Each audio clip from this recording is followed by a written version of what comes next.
tem o seu tempo determinado. E há tempo para todo propósito debaixo do céu.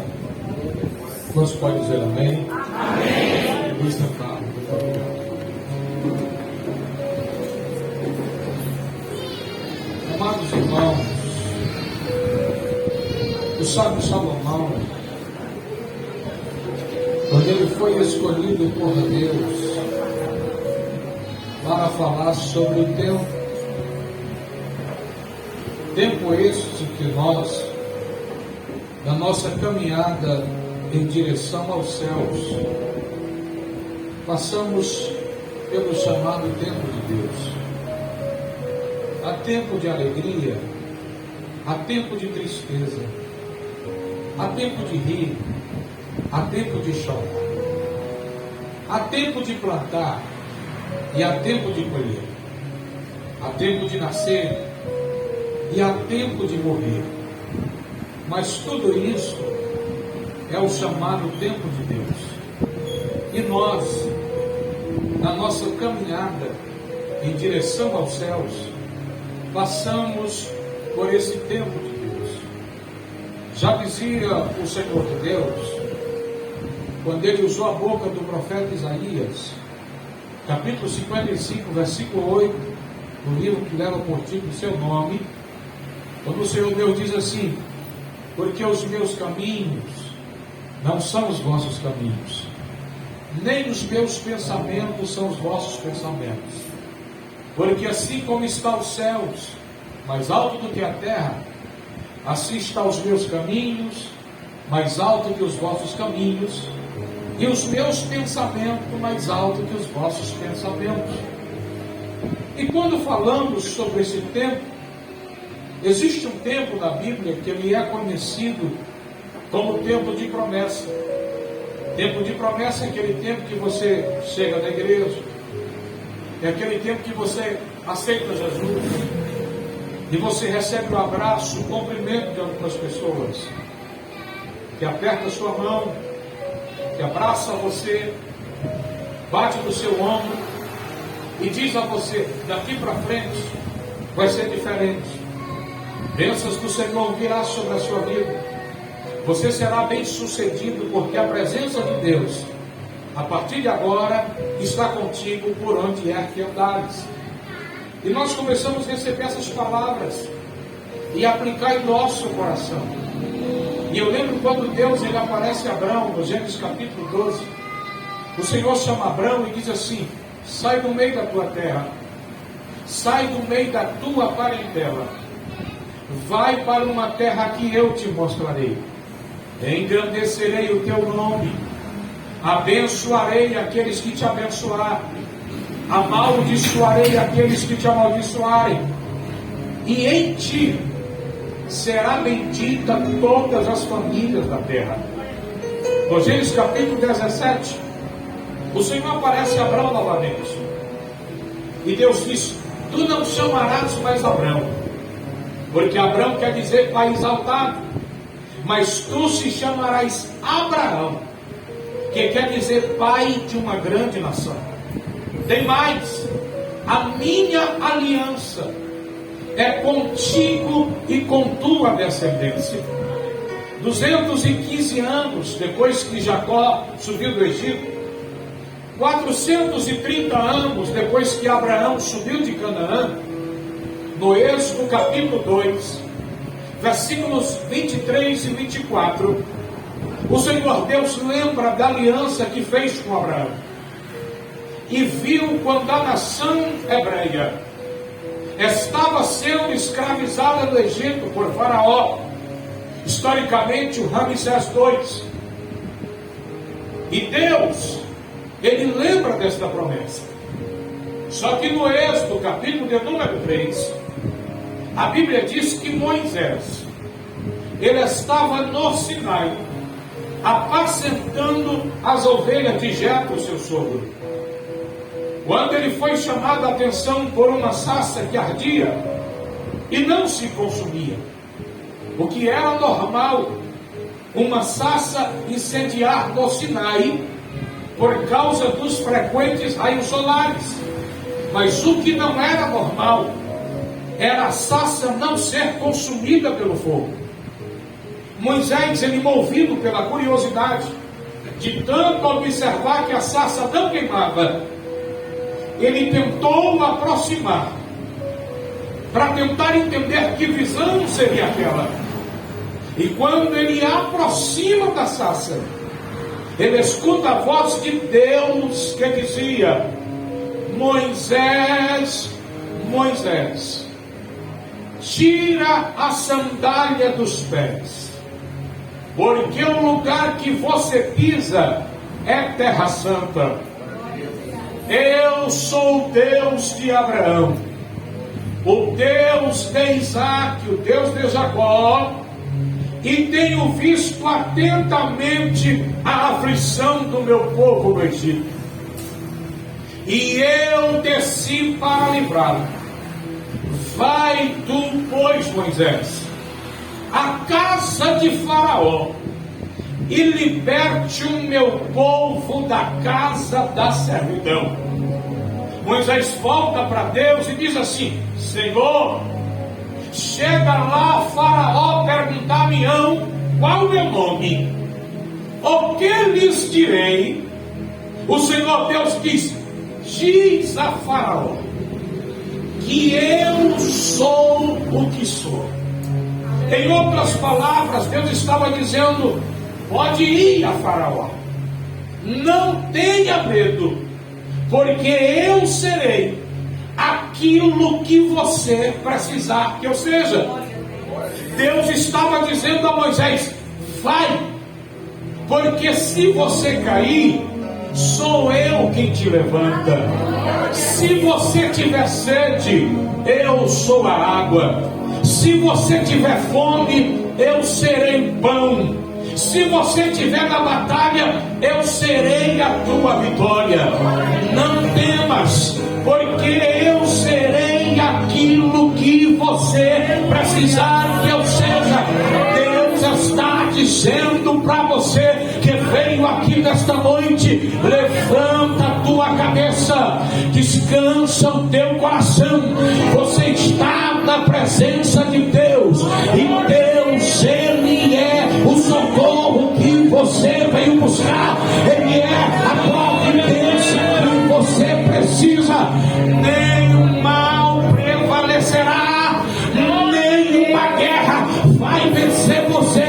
O general está na frente para te dar a vitória, para mudar teu cativeiro. Alegra o teu coração, alegra a tua alma. Esta noite aqui é noite de vitória para a tua alma. A presença de Deus irá mudar o teu cativeiro aqui. Alegra a tua alma, não entristeça o teu espírito, não abate o teu coração, porque Deus, Ele não perdeu o controle da sua vida. Ei, mas Deus, parece que Deus, Ele gosta de complicar as coisas, porque Deus, Ele não entrega nada fácil para ninguém. Deus, Ele sempre complica. Deus, Ele sempre exige esforço. Deus disse: você vai a Faraó, mas eu estou indo na frente e vou endurecer o coração de Faraó. Se fosse eu ia dizer: Senhor, o Senhor me manda ir a Faraó. Depois o Senhor disse que vai na frente endurecer o coração de Faraó. É porque Deus, Ele gosta de complicar. Ei, mas Deus, Ele exige de você esforço, Ele exige de você habilidade, Ele exige de você para que você pense, para que você raciocina como é que Ele trabalha. Sabe o que eu estou dizendo? Não é que está difícil a situação, é porque Deus está preparando você para você conquistar aquilo que Ele tem para a tua vida. Deus, Ele está preparando a circunstância, mas Ele vai te treinar, Ele vai te dar habilidade, Ele vai mostrar qual é o caminho, qual é o percurso para lado, por gentileza, e diga para o teu irmão: ele vai complicar, mas ele vai dizer qual é o caminho. Ele vai complicar, mas ele vai dizer qual é a saída.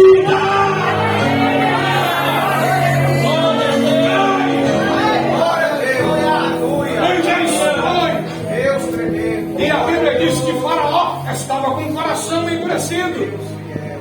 Deus envia 10 pragas sobre o Egito, sendo que na 10ª praga o Senhor falou a Moisés dizendo: diz aos filhos de Israel que mate um cordeiro por família, e coma da carne assada, e o sangue aplique nos umbrais da porta, porque à meia-noite o anjo da morte irá passar, e na casa onde não houver sangue, o primogênito morrerá. A Bíblia diz que na madrugada do Messias de Abibe, correspondente ao nosso março abril, o anjo da morte ele visitou o Egito, e da casa do grande faraó ante a casa do menor servo, o primogênito morreu. Mas lá na casa dos hebreus havia vida, porque o sangue do cordeiro estava lá. A Bíblia diz que Faraó liberta o povo, deixa o povo sair, deixa o povo ir adorar a Deus. Só que quando chegou às margens do Mar Vermelho, Coré, a cotovela Datã chama Abirão e diz assim: aquela poeira que está vindo atrás de nós é causada por carros e cavalos de guerra, e possivelmente é o exército de Faraó que está vindo atrás de nós.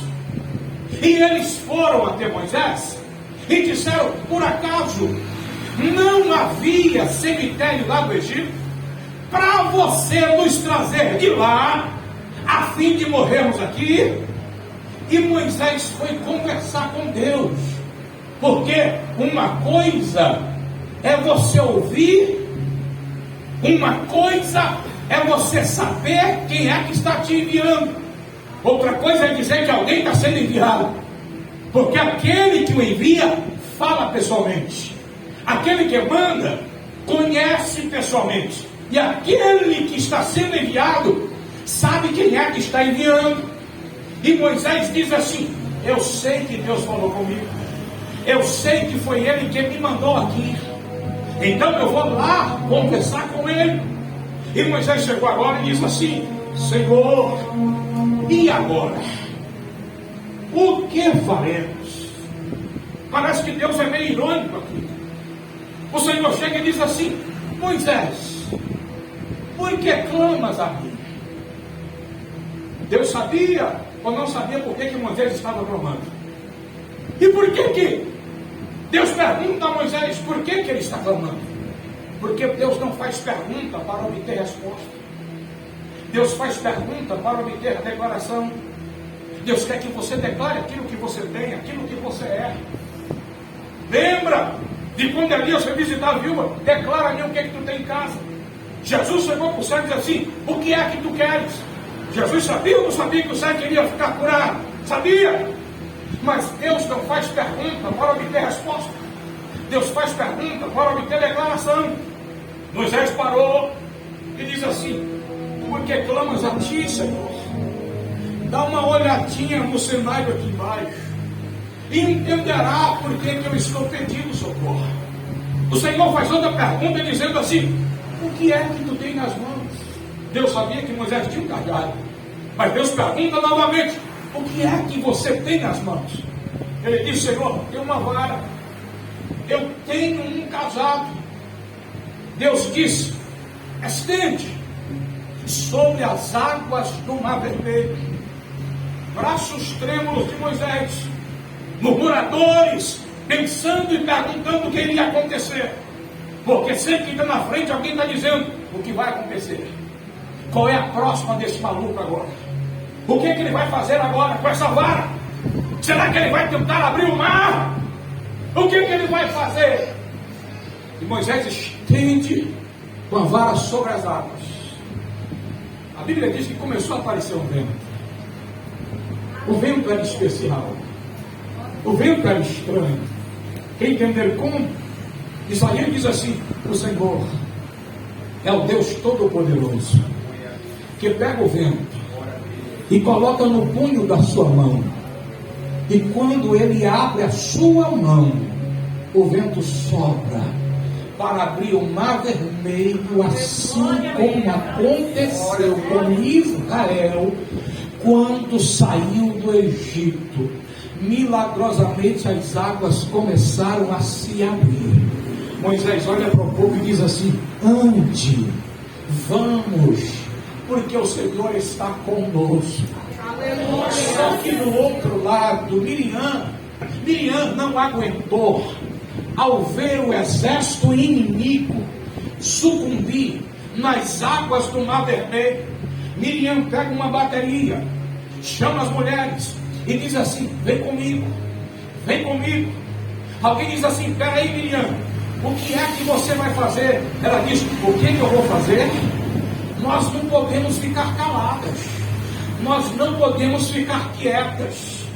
Vamos celebrar um culto de ação de graça pelo grande livramento que o Senhor nos deu, e o culto será aqui às margens do Mar Vermelho. Ela pegou a bateria e saiu cantando e dizendo: o Senhor, o Yahvé de Israel, verdadeiramente triunfou, derrubando o cavalo e todos os cavaleiros, porque só Jeová é Deus, só Ele é Deus, só Ele tem, só Ele é, só Ele pode, só Ele manda, só Ele é Senhor, só Ele é digno, só Ele pode fazer milagres acontecer na tua vida desta noite.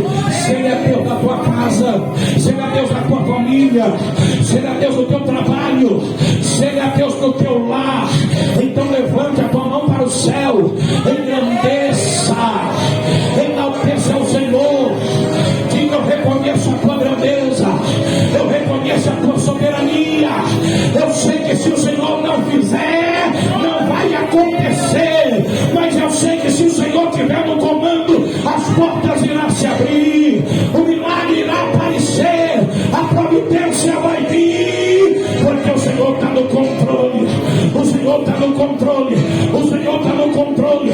Se Ele não fosse o Deus da Daniel, talvez essa igreja não estava mais existindo, mas Ele assumiu o controle, Ele assumiu a criação, e a obra cresce, a obra prospera, Ele salva, Ele cura. Testemunho tem acontecido, milagre tem aparecido, porque tem um Deus que cuida desta obra, tem Deus que é Senhor desta igreja. Ele é Senhor, Ele é Senhor, Ele é Senhor, Ele é Senhor, Ele é Deus, Ele está no controle, Ele está na direção. Tempo de promessa. Após o tempo de promessa, veio o chamado tempo de sonhar. Tempo de sonhar, aquele tempo que você recebeu, aquele tempo que você recebeu as palavras proféticas, aquele tempo que Deus falou com você, e você começa a criar, você começa a formar para poder construir para Deus. Mas quando chega o chamado tempo de sonhar, se prepara para levantar a oposição, se prepara para levantar a adversidade, se prepara para levantar o inimigo, porque quando o inimigo ele percebe que você tem projeto, quando o inimigo percebe que você tem sonho de Deus, ele vai fazer de tudo para te fazer parar, ele vai fazer de tudo para te fazer retroceder. Mas eu vim aqui nessa noite como profeta para a tua vida. Se os sonhos que estão sendo gerados no teu coração, se os projetos que estão sendo gerados na tua vida, se são sonhos e são projetos de Deus, pode deixar levantar a secretaria do inferno, pode deixar levantar a oposição, pode deixar levantar o inimigo, pode deixar levantar a adversidade, porque aquele que está colocando os projetos no seu coração é poderoso para cumprir, é poderoso poderoso para fazer cumprir cada sonho, cada projeto, tudo aquilo que você projetou. Quem sabe Peniel era só um sonho, mas no dia que esse sonho começou a ser executado, quantos levantes vieram, quantos tentaram parar, e quantos olharam e disseram assim: não vai dar certo, não vai conseguir, não vai crescer, não vai desenvolver. É um sonhador que está ali na frente, mas Deus assinou e diz assim: eu estou contigo, esta obra minha, eu vou fazer crescer. É um projeto, mas é um projeto que está sendo assinado por mim. É um projeto que eu estou na direção. Cada projeto está sendo gerado aí agora. Cada sonho que está sendo gerado aí agora. O Senhor está assinando aqui agora. O Senhor está assinando aqui agora. Está dizendo assim: não encavete, não enterra. Eu estou na frente para cumprir. Eu estou realizando o propósito. O inimigo chegou para soprar no teu ouvido, para dizer que não vai dar certo. Só para mais, só para mais. Tem alguém que está aqui dizendo: vai dar certo. Eu creio. É alguém que está levantando, é alguém que está assinando, é alguém que está criando, é alguém que está prosperando. Vai gerar, vai gerar, vai gerar, vai gerar, vai gerar, e vai se realizar. Deus está no controle, Deus está no controle. Vai gerar. Mas quando passa o tempo de sonhar, vem um tempo que ninguém gosta de passar. É o chamado tempo de perder. Tempo de perder aquele tempo que você perde amigos. Tempo de perder aquele tempo que você perde aqueles que bateram no teu ombro. Tempo de perder é aquele tempo que muitos se foram embora. Que muitos que falaram com você: eu estou contigo, irei a teu fim. Quando eles olham para você, vê você projetando. Ele vê você falando, ele vê você contando aquilo que Deus está colocando no seu coração. E eles olham para você e dizem assim: não dá para andar contigo. Você sonha demais, você projeta demais, mas vejo que você não tem estrutura, vejo que você não tem condição, vejo que você não tem preparo para poder galgar tudo aquilo que você está sonhando. Isso são estratégias do inimigo para poder nos parar. Eu lembro do salmista, no Salmo de número 31, versículo 11 e 12, quando o salmista diz: estou sendo motivo de deboche pelos meus vizinhos. Os meus amigos afastaram-se de mim e tramam em tirar minha vida. Estou esquecido como morto, sinto-me como um vaso quebrado. Observa aqui que o salmista está se colocando exatamente na posição de um morto. Os irmãos sabem que um corpo sem espírito tem 24 horas entre estado de putrefação. As bactérias chamadas cadaverina entram em ação. O corpo começa a se decompor, o cheiro começa a aparecer. E o que o salmista está dizendo aqui é exatamente isso: estou me sentindo como morto, sem valor, cheirando mal a narina daqueles que se aproximavam de mim. Eles não conseguiam chegar perto. Aí ele diz assim: não passo de um vaso quebrado. Os irmãos sabem que um vaso quebrado não serve para colocar na sala de estar de uma casa. Vaso quebrado não se coloca sobre a mesa. Vaso quebrado só serve para ser lançado fora e pisado pelos homens. Mas Deus não vê como vê o homem, porque o homem vê a aparência, mas Deus vê o coração. É quando todos dizem assim: não presta mais. É quando todos dizem assim: não se levanta mais. É quando todos dizem assim: joga fora, porque não vai prestar. É que aí que o Senhor chega e diz assim: trazei a mim, porque eu vou fazer um vaso novo. E esse processo de reconstrução de um vaso novo é doloroso. É aquele processo que Deus se utiliza da mesma matéria, quebra novamente, e Deus começa a amassar para poder construir um vaso de valor. Esse é um período que deixa marca, esse é um período que deixa cicatriz, esse é um período que deixa dor, é aquele período que você está sendo amassado, é aquele período que você está sendo pisado. Mas quanto mais amassa, quanto mais pisa, é que o barro ele vai criando mais resistência. Sabe o que eu estou dizendo? Quanto mais te pisa, quanto mais te humilha, Deus está ensinando você como lidar com situações. Deus está tornando você mais forte.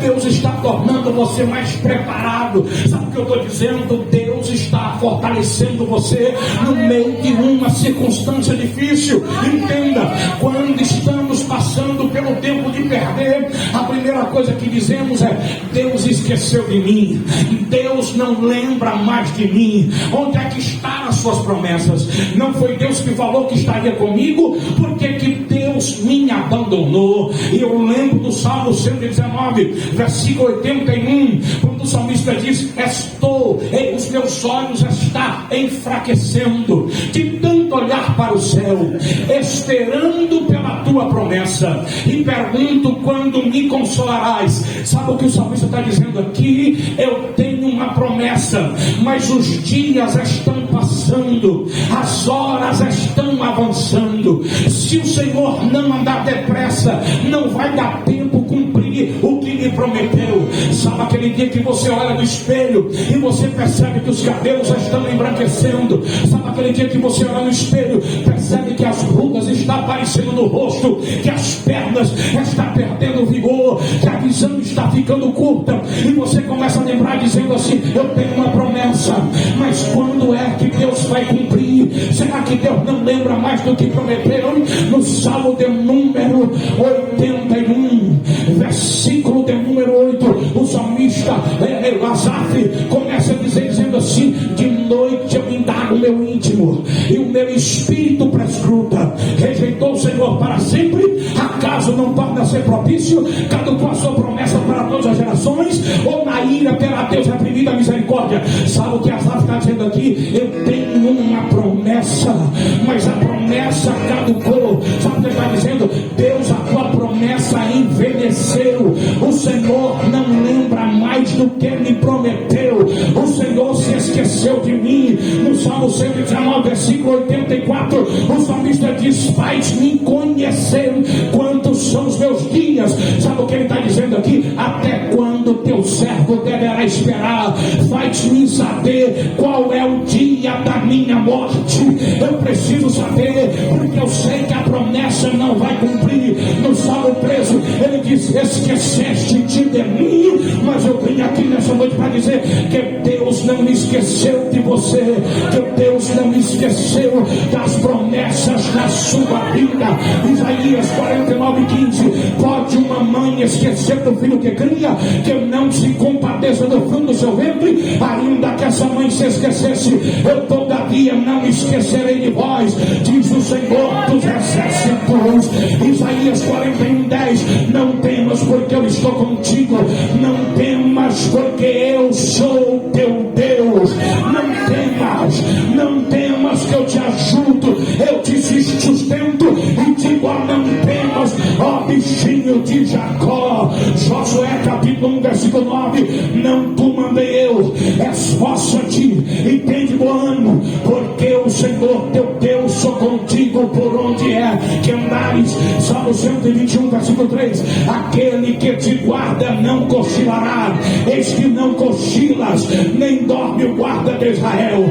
É o Senhor que te guarda.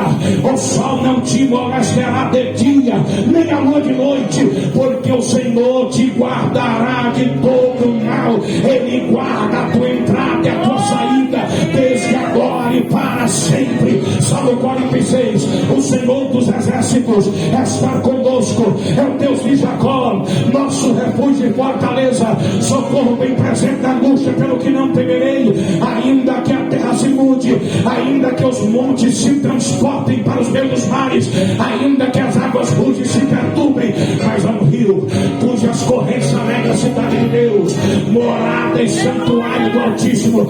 Deus está no meio dela e não será abalada. Ele ajudará até o romper da manhã. As nações se embravecem, os reinos se moveram, mas ele levantou a sua voz e a terra se derreteu. O Senhor dos exércitos estar conosco. É o Deus de Jacó, nosso refúgio e fortaleza. Vinde e contemplai as obras do Senhor, que desolações tem feito a terra. Ele faz cessar a guerra a teus confins da terra, pelo que quebra arco, corta lança, queima carro no fogo, e diz assim: aquietai-vos e sabeis que eu sou Deus.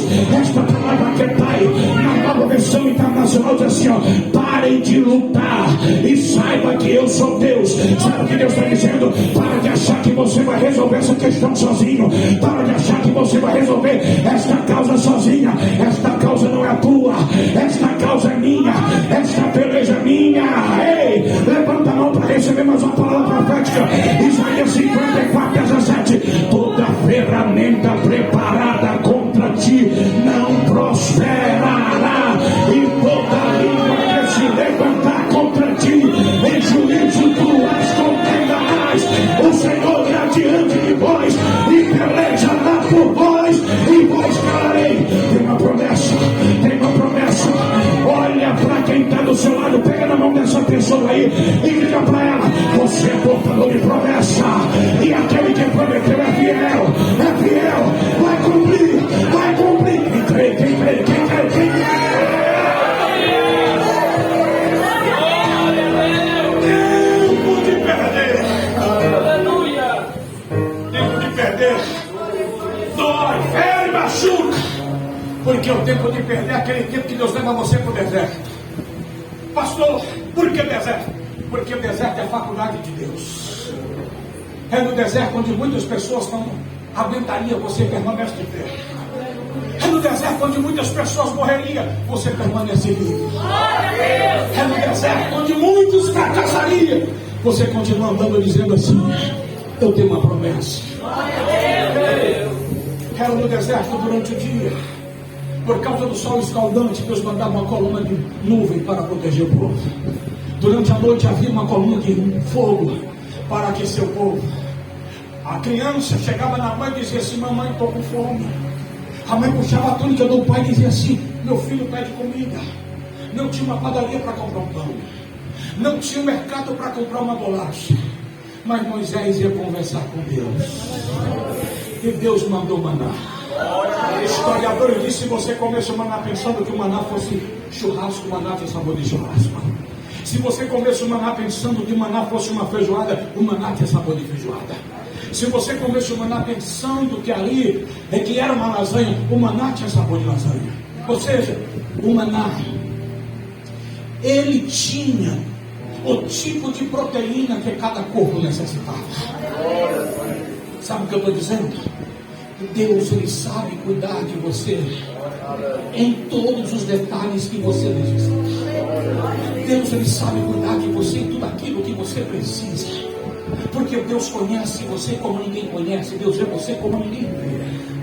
O que eu estou dizendo para você é que você não vai morrer no deserto, porque você não foi chamado para morrer no deserto. Deus chamou você para chegar em Jerusalém, e você vai percorrer até chegar lá, e nada vai te parar no meio do caminho. Porque o tempo de perder é aquele tempo que machuca, que fere, porque é um tempo de treinamento, é um tempo de aperfeiçoamento que Deus vai treinando, que Deus vai preparando você. Lembra de Jó? Jó perdeu tudo. Jó perdeu seus filhos, Jó perdeu suas terras, Jó perdeu seus amigos, Jó perdeu a sua saúde. Chegou um momento em que os amigos de Jó, quando ficaram sabendo do que ia acontecer, vieram visitar. E eles queriam trazer uma palavra de consolo, uma palavra que confortasse a Jó. Mas quando eles avistaram Jó de longe, eles olharam para o estado de Jó, ficaram mudos. Eles não conseguiram dizer nada. Eles começaram a pensar entre eles mesmos: o que Jó fez? Não é possível alguém ser tão fiel a Deus e alguém perder tudo como Jó perdeu. Irmão, existe uma forma que Deus nos trata, existe uma forma que Deus trabalha que ninguém vai compreender o trabalhar de Deus na nossa vida. Não preocupe porque alguém não está compreendendo. Não questione porque alguém não está entendendo.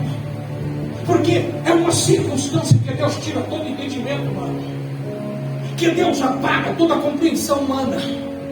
É um agir de Deus na vida do homem.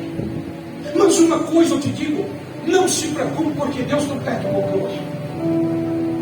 Deus, ele não perdeu o controle de sua vida, não. Ainda que está difícil, ainda que está doendo, é só o tempo de perder. Deus não deixou você só, desamparado, não. Deus está andando contigo no meio da forma. Deus está andando contigo no meio do fogo. Isaías 43:2: se entrar dentro das águas, eu entrarei contigo.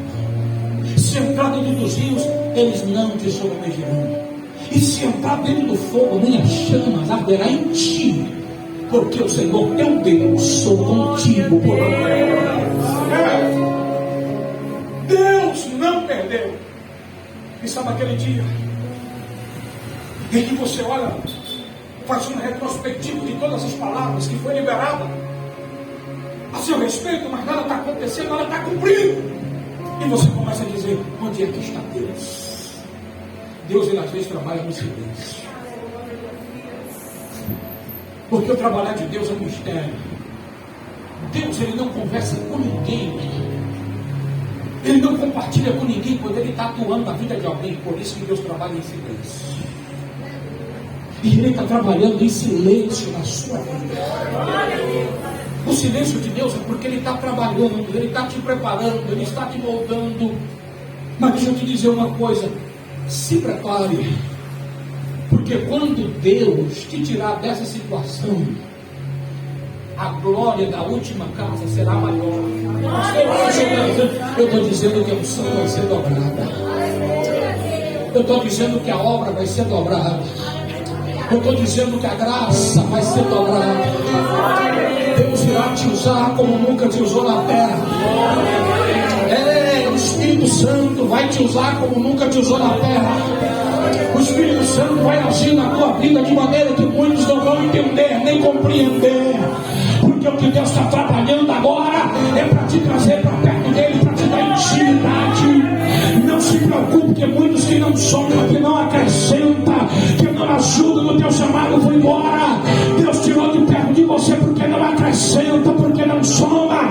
Mas Deus está trazendo para perto de você pessoas que oram, que intercedem, pessoas que acreditam, que crêem, e está dizendo assim: eu estou contigo, eu vou caminhar com você, eu vou orar por você, nós estamos juntos, e esta obra vai caminhar, porque eu creio no chamado de Deus na minha vida. Vocês estão morrendo no meio do caminho. Era assim, porque Jó antes ele conheceu Deus de ouvir falar, mas Deus precisava revelar a Jó. E os amigos ficaram procurando a ocasião, dizendo: não é possível, ele cometeu alguma coisa, escute. Os amigos às vezes cometem situações e que nós ouvimos de alguém que jamais esperaríamos que iria dizer alguma coisa, e que isso fere, que isso machuca, que isso desanima, isso tira a sua alegria. Mas não chores, porque alguém está olhando para você dizendo assim: alguma coisa você fez. Jó, naquele momento, atingido por bolhas purulentas de pus, que o chamavam mal a metro de distância. As pessoas não podiam se aproximar de Jó por causa do mau cheiro. E a única coisa que restou a Jó foi o caco de telha. E você pensa que Satanás não tentou tirar de Jó aquele caco de telha? Porque tudo que trazia alívio, Satanás tentou tirar de Jó. Mas tem uma coisa que o diabo tenta, mas não consegue tirar.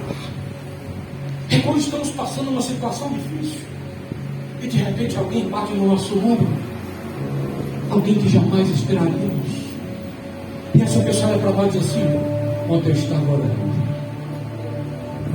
e o Senhor me incomodou para orar com você. Tem um catum de telha que está lá clamando que você não vê, que o diabo tentou tirar, mas Deus está dizendo: clama por ele. No momento que aquele calor de dele não trazia mais, não produzia mais alívio, já rolava no meio das cinzas. para aliviar sua dor. Mas chegou um dia, a esposa de Jó olhou para ele e disse assim: meu marido, eu não sei como você aguenta. Irmãos, não é que ela se desviou, ela não se desviou. Ela, como mulher do homem mais rico da terra de Luz, estava na extrema pobreza. Como mãe, ela velou 10 filhos de uma única vez. E como esposa, ela viu seu marido no meio das cinzas, rolando como um cão sarnento. Alguém pode descrever o estado psicológico daquela mulher? Porque quando ela fala, já diz assim como diz o autor, ele estava dizendo que ela estava agindo como tola. Ele estava dizendo que ela não estava no seu estado normal. Foi quando ela chegou e disse assim: meu amigo, eu não sei como você aguenta. Eu não sei como você suporta tanto. O inimigo às vezes quer entender porque nós sofremos tanto, mas nós não abrimos mão da nossa fé. Nós não desistimos do nosso chamado. E eu lembro de José quando estava lá na prisão. José poderia entrar na prisão e sair a hora que ele quisesse. Sabe por quê? Porque ele tinha chave de prisão. Mas José permaneceu ali. Sabe por que muitas vezes nós estamos na vocação que Deus nos quer? Que Deus nos dá liberdade, livre-arbítrio para escolher, mas nós dizemos assim: Senhor, é melhor estar contigo mesmo sofrendo. Eu prefiro estar na tua presença, mesmo sofrendo, sendo perseguido, do que experimentando dos manjares do mundo. Não quero. Olhou para Jó e diz assim: Jó, eu não entendo por que você sofre tanto. Por que você continua ainda, Jó, adorando esse Deus? Por que você ainda está cantando? Por que você ainda adora? Eu queria entender. Jó disse: quer entender? Sim. Me explique. Por que você sofre tanto? Mas você continua firme. Jó se colocou de pé. E ele diz assim: ei, eu sei que o meu Redentor vive, e por fim se levantará sobre a terra. Eu sei em quem eu depositei a minha esperança. Porque aquele que crê em Jesus, ainda que esteja morto, viverá. Ele não desiste, não, porque ele sabe quem foi que chamou. Ele conhece quem anda com ele. Quem está andando com Jesus conhece Jesus, irmão. Sabe quem é Jesus, experimenta do poder de Jesus, conversa com Jesus, dialoga com Jesus, e ele sabe como é que Jesus vai agir em favor dele. Sabe o que eu estou dizendo? Padece, sofre, sofre perseguição, sofre injúria, calúnia, difamação, mas ele diz assim: eu sei quem me escolheu. No momento que Jó falou isso, parece que os céus desceu. Deus não aguenta mais. Deus diz: eu vou descer lá e eu mesmo vou conversar com Deus. De repente, no meio do redemoinho, Jó escuta uma voz que dizia assim: Jó! Ô Jó! Quando Jó escuta aquela voz, Jó baixou a cabeça. E aquela voz começou a perguntar a Jó: Jó, eu vou te perguntar, e tu vai me responder. Onde tu estavas quando eu criei a terra? Quando eu, Jó, medi a terra a palmos, e os abismos, Jó, eu medi adentro. Jó, quem foi que criou os mares e fechou com portas e ferrolhos, e digo às águas: vem até aqui, e daqui não passe? Aí Deus disse: Jó, sou eu que diga a erva: cresce, e ela cresce. Sou eu, Jó, que diga a relva: murcha, e ela morre. Sou eu, Jó, que digo os rios: brotem, e eles brotam sobre a terra. Mas eu mesmo fiz descer pelos ribeiros e estabeleci limites para que eles não tornem a cobrir a terra. Deus disse: Jó, eu digo os raios, apresentem-se.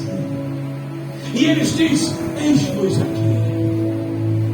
Mas sou eu, Jó, que faço cair lá no deserto, onde não há moradores. Aí Deus disse: Jó, olha para as estrelas do céu, consegue contá-las, enumerá-las. Jó baixou a cabeça e ouvia Deus falar, porque hoje nós sabemos que estudiosos, pesquisadores, cientistas, eles dizem que existem milhões e milhões de galáxias, e que cada galáxia possui bilhões e bilhões de estrelas. Mas Deus diz assim: Jó, eu estabeleci o número de cada uma delas, e cada uma eu chamo pelo seu nome. Jó naquele momento caiu com o rosto em terra e gritou: antes eu te conhecia de ouvir falar, mas hoje os meus olhos te veem, e sei que os teus pensamentos jamais podem ser impedidos. Os planos de Deus não podem ser impedidos na tua vida.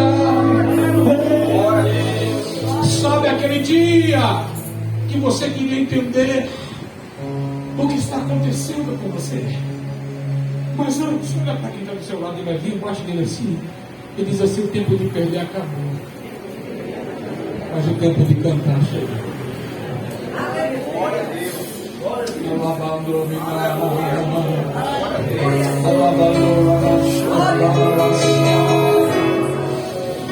O tempo de cantar chegou. Sabe aquele dia que você quer compreender? Sabe aquele dia que você vem para o culto como ele e diz assim: Deus, eu quero entender. Senhor, eu quero entender o que está acontecendo comigo, mas eu não estou entendendo. Eu queria entender, Senhor, o que eu estou passando, mas eu não compreendo. Eu lembro que Jesus, certa feita, falou para os discípulos: o que eu faço agora vocês não sabem, só vai saber depois. Eu lembro de Eclesiastes, capítulo 11, versículo 5, que diz assim: entendes tu o caminho do vento? Sabes tu como é formado os ossos no ventre de uma grávida? É por isso que não entendes as obras de Deus. Sabe o que Deus está dizendo aqui? O que eu estou fazendo não é para você compreender. O que eu estou fazendo contigo não é para você compreender. Porque Deus trabalha contra a lógica humana. A lógica diz: não tem jeito. Deus disse: do jeito. A lógica diz: acabou. Deus disse: apenas o começo. A lógica diz: vai morrer. Deus disse: eu multiplico o dia de vida. Sabe o que Deus está dizendo assim? Eu estou confundindo a mentalidade humana.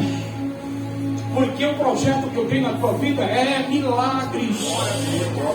O projeto que eu tenho na tua vida é sobrenatural. Não é coisa da terra, não é coisa humana.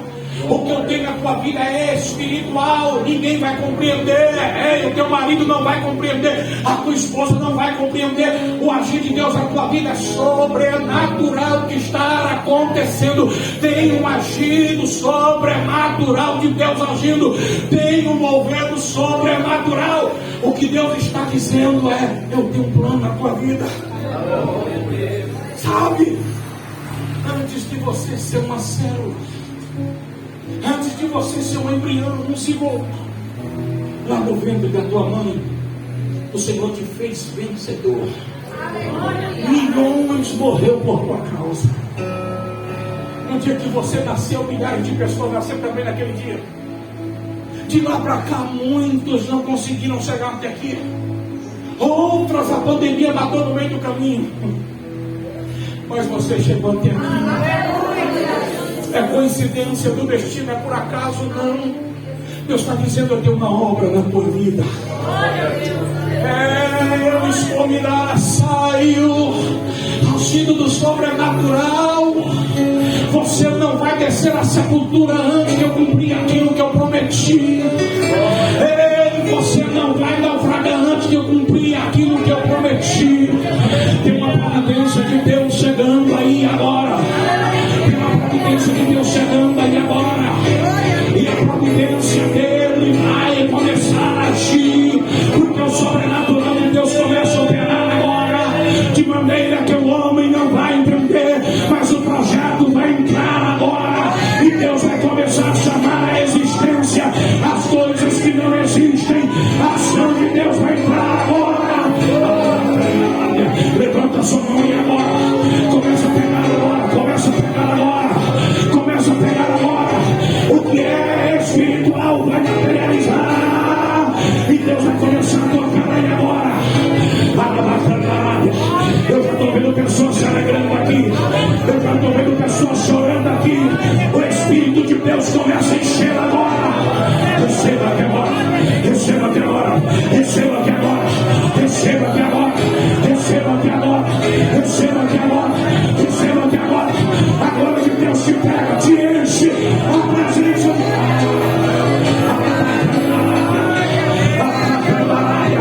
eu estou sentindo aqui agora, Deus aqui agora. Eu estou sentindo algo sobrenatural. Eu estou sentindo aqui, Deus está derramando até agora. Agora, receba línguas estranhas agora. Receba agora. Esta língua que está sendo verbalizada na tua mente. Esta língua que está sendo verbalizada no teu entendimento agora. O Espírito Santo está dizendo: deixa eu te usar, deixa eu te usar, deixa eu te usar, deixa eu te usar. Uma ação sobrenatural agora, uma ação sobrenatural agora, uma ação sobrenatural agora.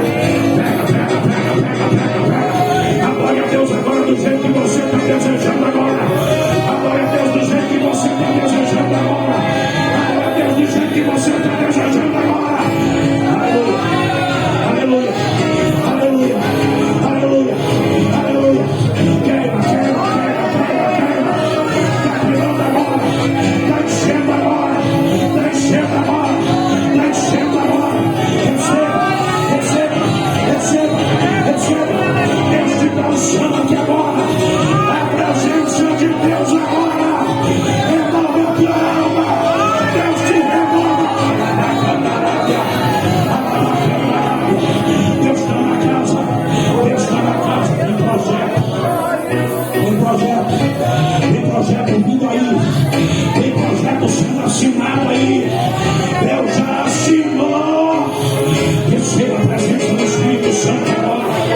Receba a presença do Espírito Santo agora. Eu vou pedir permissão, pastor, se coloca de pé.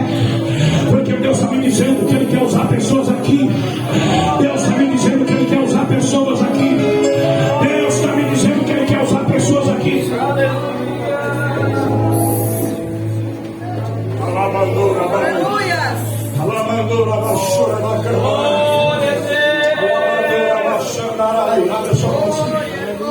Abre sua mão, Deus. Coloque agora esta unção de vitória. Coloque agora esta unção de milagre agora. Coloque agora esta unção de poder, de avivamento. Esta unção de transformação na vida dessa pessoa e agora. Coloca, meu Deus, aí agora. Em nome de Jesus, vai tocando agora, vai curando agora, vai restaurando agora, vai visitando agora. Sinta agora a mão de Deus te tocando. A tua mão está cheia de unção. Pega na mão dessa pessoa que está do teu lado agora e ministra sobre a vida dela. E diga: tua unção que Deus está me dando, eu quero repartir contigo. Eu quero ministrar sobre a tua vida, da graça que Deus está me dando. Eu quero ministrar sobre a tua vida agora. Receba aí agora, receba aí agora, receba aí